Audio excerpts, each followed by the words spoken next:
Arith, I hope you are prepared for an unforgettable luncheon. This is Tiny Titans 46 featuring the villain, the diddler. He diddles children. That is why he is targeting the Tiny Titans. New victims. This is maybe the best comic ever made. And this opening page is our first treat on the menu. Peter McCarthy and the Flyers, the Woodworkers. Who is your favourite singing combo? The Captain and Tennille, Donny and Marie Osmond, Tony Orlando and Dawn, or some other? No matter who, you can be sure they are on the diddler's list of unfavourites, which explains why that villainous violinist has embarked on a series of crimes to torpedo the greatest concert in the history of popular music. So the thing is, this book is unbelievably out of touch. It is amazing. It is written by a man who is obviously making assumptions about teenagers and the teenagers reading the comic and what they are into. He thinks the type of music people reading comics in 1977 are listening to is the Osmonds. People reading comics have always been outsiders. They have been quite counterculture. Harvey the Duck became an icon not because he was safe or inoffensive. He was a jaded and cynical dissident with the appearance of a safe cartoon character. People weren't celebrating Harvey the Duck because he was telling the kids not to smoke cigarettes and to wear a jumper if it's cold outside. They liked Harvey the Duck because he was putting into words things they were feeling or hadn't thought of about society. I just fucking love how uncool this is. The fucking Osmonds and Captain and Tennille. Our main ones, the Flyers and the Woodworkers, they are made up, but they are meant to be Wings and the Carpenters. I mean, even the Carpenters were running out of steam by 1977. Their best days were quite a bit behind them. Wings were on the verge of breaking up. I think Paul had just been to Japanese jail, and their last big song was Silly Little Love Songs, which is just about the lamest song possible.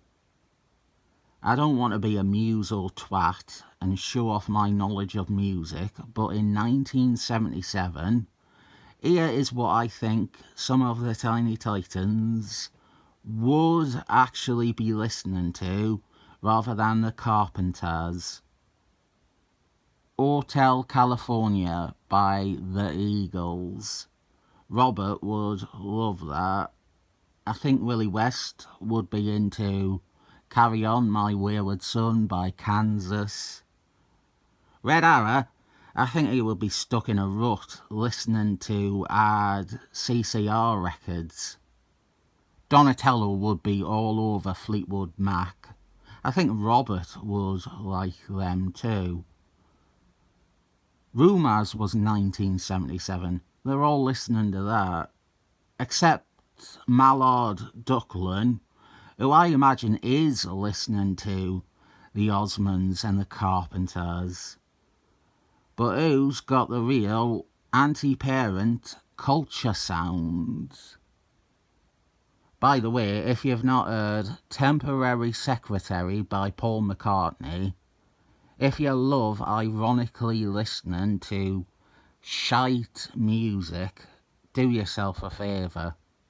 The man used to be a Beatle, one of the Beatles. They were big before you were born, but he was considered half of the finest songwriting partnership in music. And then he did temporary secretary.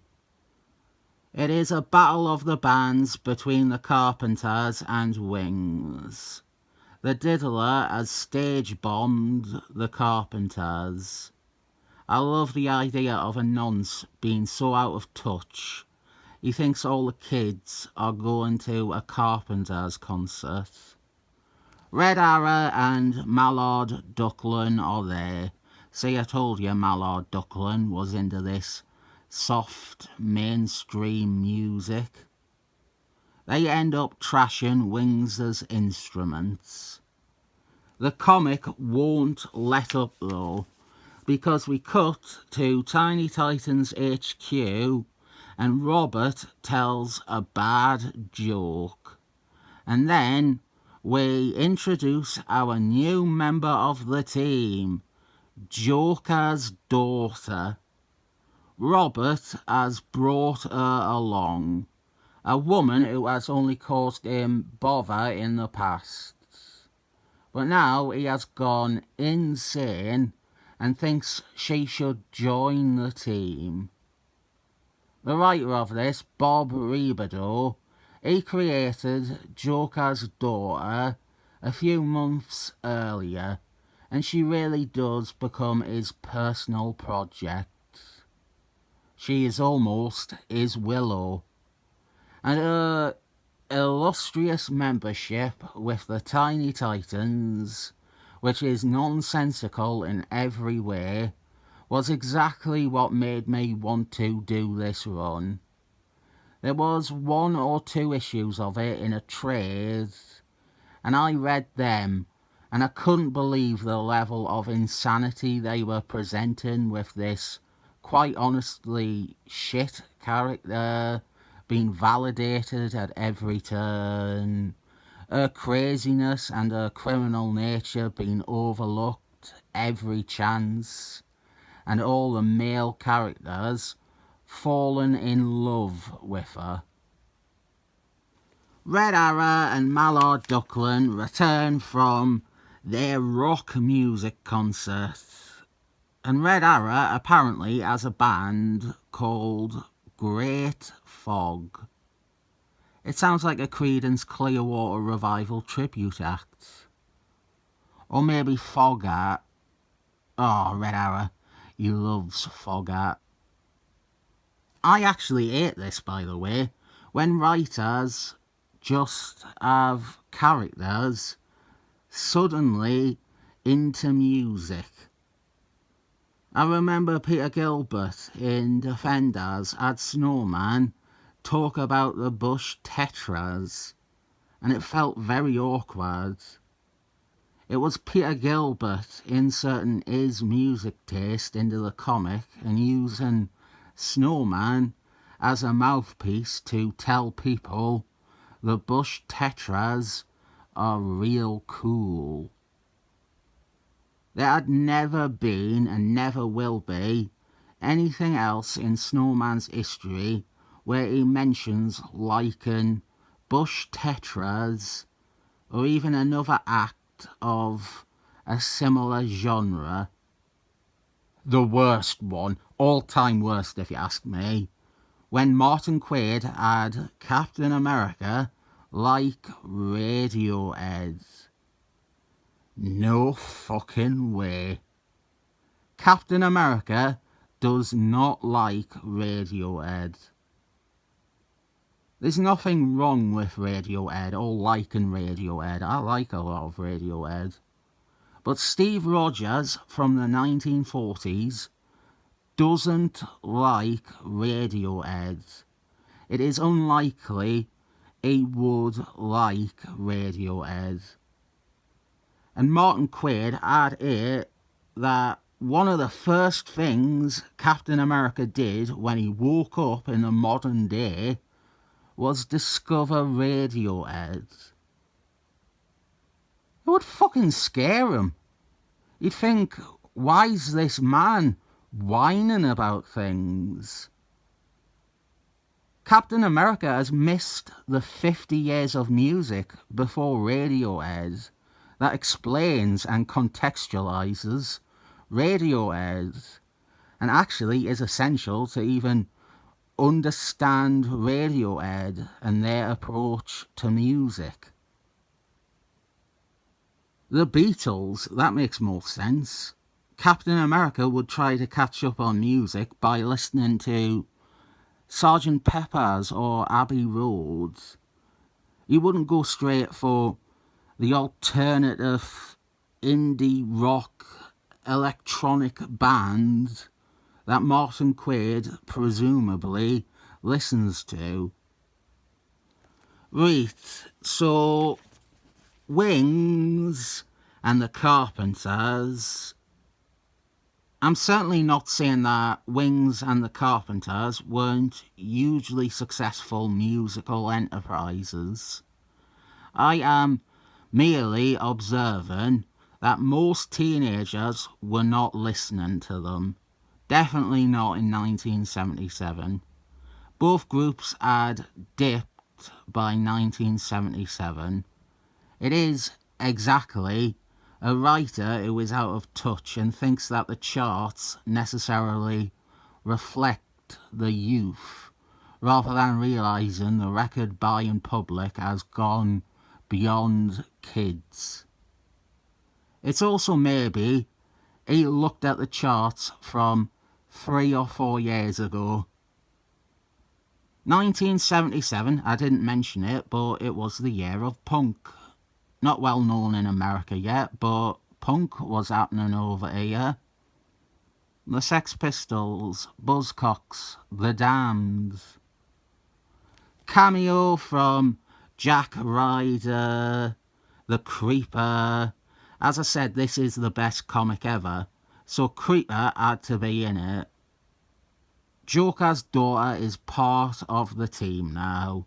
No debate or argument. Willie West does raise some doubts, but they don't matter. She is on the team, and Donatello calls her a pretty face. I think Joker's daughter is another example of the writer being out of touch. He thinks Joker's daughter is hot.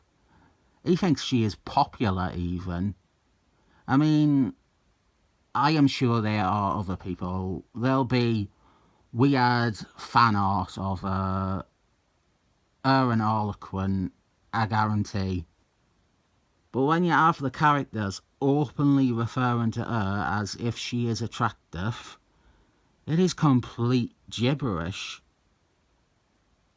I will get much more into her in the next issues. Mallard Duckling, he uses his magic horn. I have wanted to tell this story for a while. Back at university, on the student radio, there was this guy, Stephen Calduck. I have many stories about him, but he had a show on student radio, and he had a feature. It was a call-out thing. Ring up or message in, and it gives you a shout-out on the air. I never really understood the appeal of that, but I understand why Iz was extremely popular. He had a sound effect of a horn, like an air horn, and he referred to it as the horn. So he'd be like, ring up if you want me to give you the horn. It's time to give someone in the audience the horn. Today I am giving the horn to Jade from Lancaster. It's very immature, clearly, but what made people love it was that he was actually completely oblivious. He was a big dummy. He didn't realise the other meaning. He didn't get that people were amused by the sexual nature, the double entendre. He just thought it was really popular, that he was popular, and that is why everyone wanted him to say he was giving them the horn. I am sure someone must have sat him down one day and said, "You do know you're talking about turning people on, right?" But that he did do it for 2 whole years and seemed to be unaware. I reckon if someone did present him with the truth, he would brush it off and go, "No, that's not it. That cannot be it. What are you talking about? I'm doing shout-outs like Tim Westwood. People like it because people like my radio show." By the way, the famous picture of me in a cat costume, that was the radio station's mascot. And you see that guy in the corner DJing to what I can confirm was a room of no one. That is Stephen right there. Using his mad violin skills, bro, the diddler is able to control a swarm of rats and bees. He sends them to attack the heroes. I think even this, the writer was out of touch. He was uninformed. He knew about vermin. He knew about things like Dracula controlling vermin, Dracula having powers to control rats. And I think he went, I want to do something like that. What else is vermin? And he thought of bees. He thought of bees because bees were always getting on his nerves. They would sting him on a sunny day. So he assumed, well, they must be vermin. It is the Mallard Duckland show, however, so the bees are able to take out the rest of the team, and so the guy with no powers, he has to save the day for the 3rd issue in a row. He gives the horn to the diddler.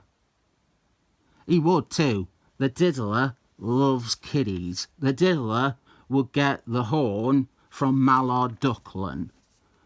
But Paul and Linda have been kidnapped. And the funny thing here is Joker's daughter is truly, she feels useless. She is a 3rd wheel. She has nothing to contribute. At least yet, because we do know in the end she will save the day and prove to the team that she is the best and that she needs to be a member. And Acroman Jr. already fancies her too. And we never find out, we never learn who wins the Battle of the Bands. Next issue promises the Tiny Titans' disco headquarters. And I think I might come in my pants because that is how to sell the next issue to me. This is its cover. I don't know if that is the disco headquarters they are in. I noticed they didn't put Joker's daughter on the cover though. Mallard Duckland, however, is again presented as if he is the main character. I'll track that one down. We're doing this run, whether you like it or not. After this issue, there's no chance I'm not looking at the next one. This is an amazingly bad comic. Emphasis on amazing. I think it is the perfect storm of ingredients for me. There's the hilarious out-of-touch music shit. There's the odd fixation on Mallard Duckland as a character. There's the fucking diddler, which is one of those DC villains that is on the surface stupid. and you've put them in a story where the stupidity rises to the top. You've got Joker's daughter, a bad character that is being forced so sloppily by the writer. Even that it forgets to crown a victor of the Battle of the Bands at the end. There was no reason for it to be set up and explained as a Battle of the Bands. There's honestly a whole page in here with a promoter explaining Battle of the Bands, and then it doesn't fucking matter. Kindness isn't a new punk rock anymore. This issue is.